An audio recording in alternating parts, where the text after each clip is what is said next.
calls, you're going to need to go through them all, pick them all up and terminate them.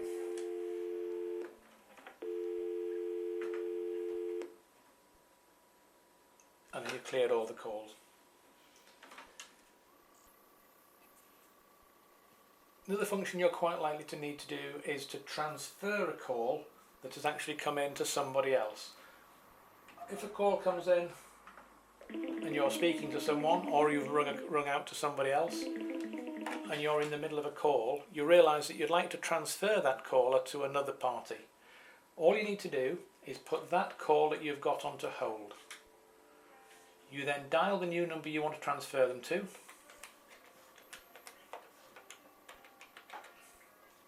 Press tick. So the original call is on hold. The new call that you're just making is connecting.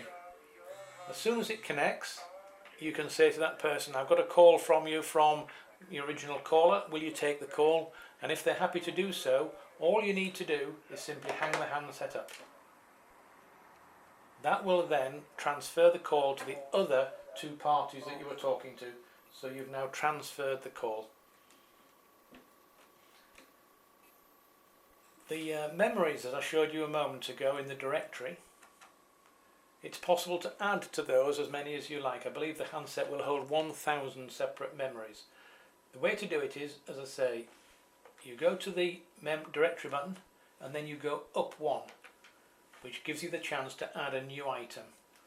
Confirm that you'd like to add a new item, and it asks you for the telephone number. So you can add the telephone number that you want to add. Press tick. What's the person's name? Let's say it's Fred.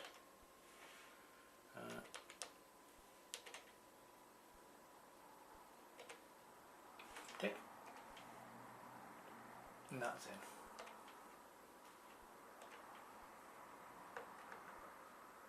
So now, when you actually go back to the directory, if you put F,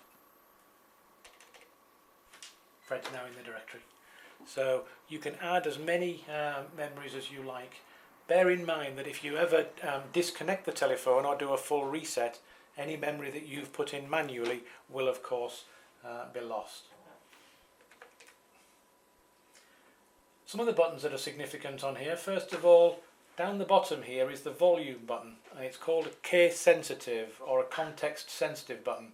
Whilst the handset is hung up, the volume control controls the ringer volume.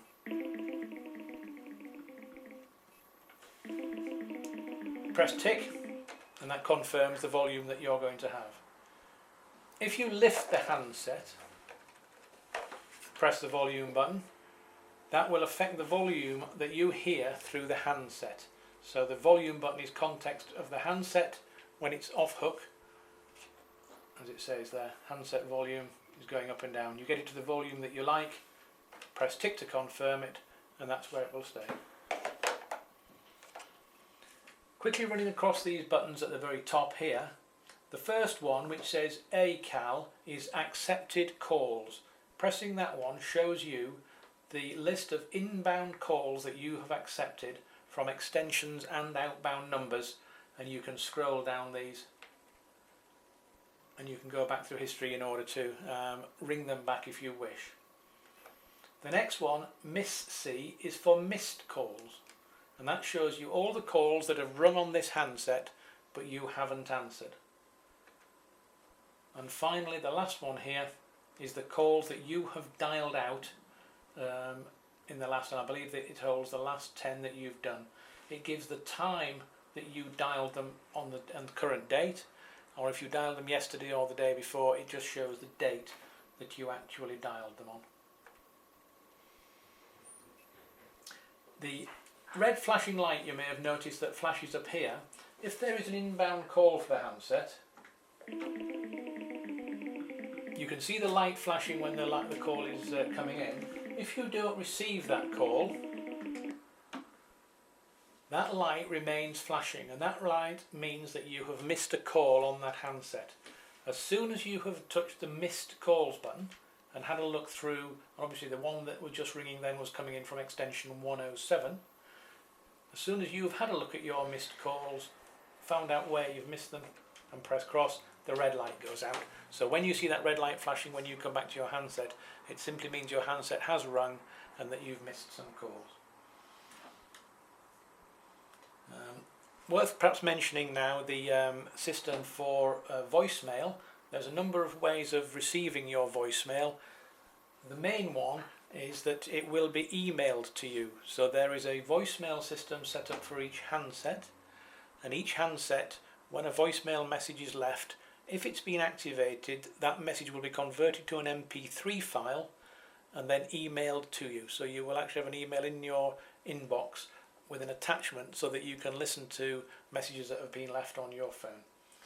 Another option is to press 700, tick, 1 for voicemail or 2 for number routing. And that's the message that you will get. So pressing 700 and then 1, so 1 for voicemail or 2 for number routing. if you want voicemail, you then press 1. Please enter your PIN number followed by the hash key. So you will need to enter the PIN code that you've been allocated for your voicemail.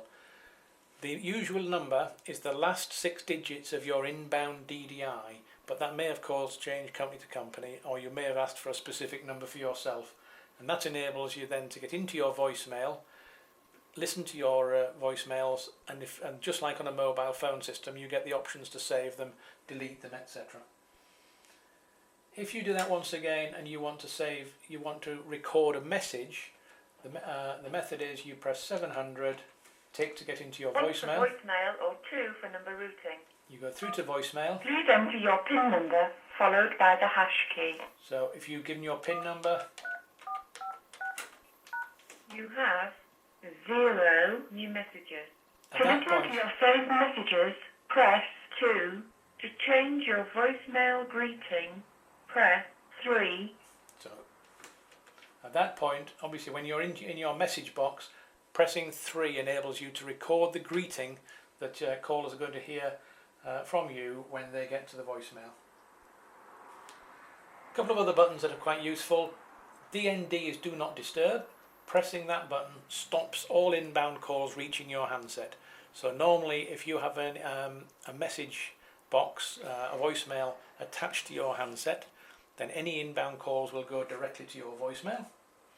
And the second useful button that you may wish to use, if you're allocated a headset to use with the unit, pressing that converts the inbound calls and the voice away from this handset and onto the headset, and vice versa. If you press the button again and the light goes out, the calls will come back onto the handset as normal. Thank you very much indeed. That's the main functions of the SNOM 821. Obviously there are other functions available in it because it's an extremely versatile telephone, but I would think that covers about 95% of all the things that you would probably want to do with the SNOM 821. Thank you very much.